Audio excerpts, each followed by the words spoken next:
হজ পালন করতে আপনাকে লাখ টাকা খরচ করে পবিত্র মক্কা মদিনায় যেতে হবে না।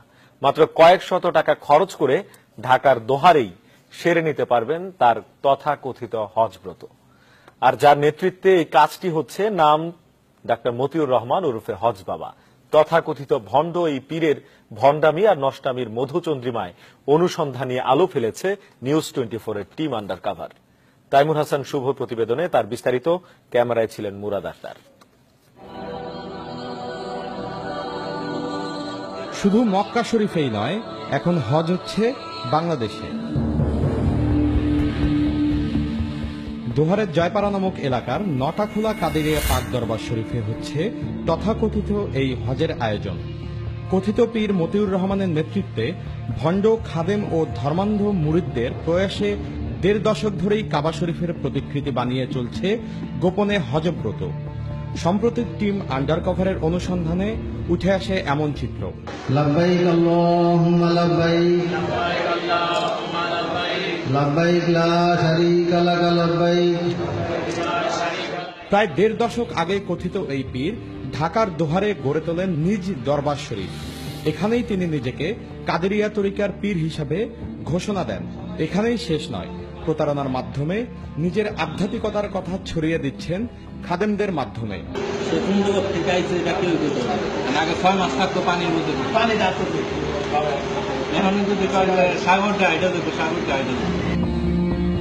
এখানে শুধু তথাকথিত শরিয়া পরিপন্থী হজই পালন করা হয় না, কথিত পীর মতিউর রহমান নিজেকে সিজদাও করান, যার প্রমাণ এই ছবিগুলো। যদিও নিউজ 24 এর টিম আন্ডার কভারের কাছে মতিউর রহমানের ভণ্ডামির সব প্রমাণ রয়েছে, তবুও আনুষ্ঠানিক সাক্ষাৎকারে হজ ও সিজদার বিষয়গুলো অস্বীকার করেন তিনি। হজ তো হয় না, হজের জন্য আমরা দোয়া করা হয়। এখানে হজের জন্য ওই টাইমটা আমরা সবাই বসে একত্রে বক্তরা দোয়া করা হয়।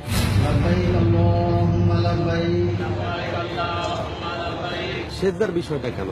সেজদা নিয়ে মানে সেজদা দিয়ে বায়াত নিতে হয় না, এটা মিথ্যা কথা। সেজদা নিয়ে বায়াত কে বলছে এটা? মতিউর রহমানের এ ধরনের কর্মকাণ্ডকে কুফরির সাথে তুলনা করলেন এই ইসলামী চিন্তাবিদ। তার মতে ধর্মকে পুঁজি করে এটা প্রতারণা ছাড়া আর কিছুই নয়। তার এটা তো হজ তো হবেই না, বরং তার এই ধরনের আকীদা কেউ যদি পোষণ করে, বিশ্বাস পোষণ করে, তাইলে এটা কুফরি হয়ে যাওয়ার খুবই সম্ভাবনা এবং কুফরি হয়ে যাবে এটা নিঃসন্দেহে। অবশ্যই সে একটা প্রতারক ছাড়া আর কিছুই না। তাইমুর হাসান শুভ, নিউজ 24, ঢাকা। হজ বাবা নামের ভণ্ড পীরের কাহিনী নিয়ে নিউজ 24 এর অনুসন্ধানী প্রতিবেদন টিম আন্ডারকভার প্রচারের পরপরই দোহারের ওই আস্তানায় অভিযান চালায় পুলিশ। এলাকাবাসী সহ বিভিন্ন মানুষ এ সময় সেখানে উপস্থিত ছিলেন। আস্তানা ভাঙচুর সহ পুরো আস্তানা তল্লাশি চালানোর পর পুলিশ তা সিলগালা করে দেয়। এ সময় স্থানীয় জনগণ স্লোগান দিয়ে ভণ্ড পীরের শাস্তির দাবি জানায়।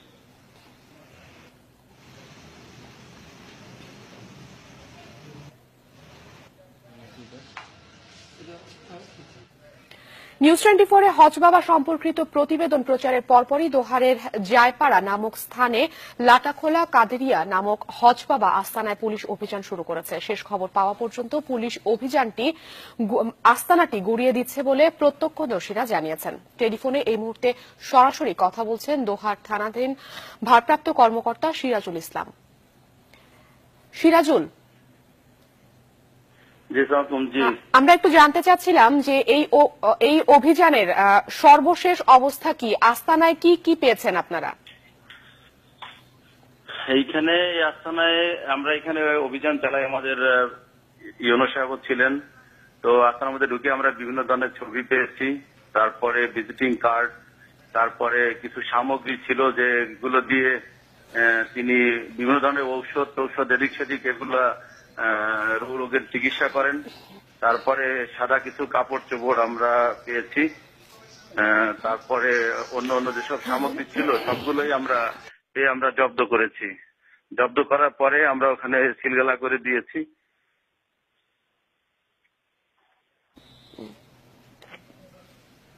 হ্যালো, আচ্ছা, সিরাজুল, একটু জানতে চাচ্ছিলাম যে এলাকাবাসী কি বলছে, তাদের কোনো প্রতিক্রিয়া বা তাদের কাছ থেকে কিছু জানতে পেরেছেন যে এলাকাবাসীর মধ্য থেকে কেউ এই হজ বাবার সহযোগী বা তার পরিচিত ছিল কিনা?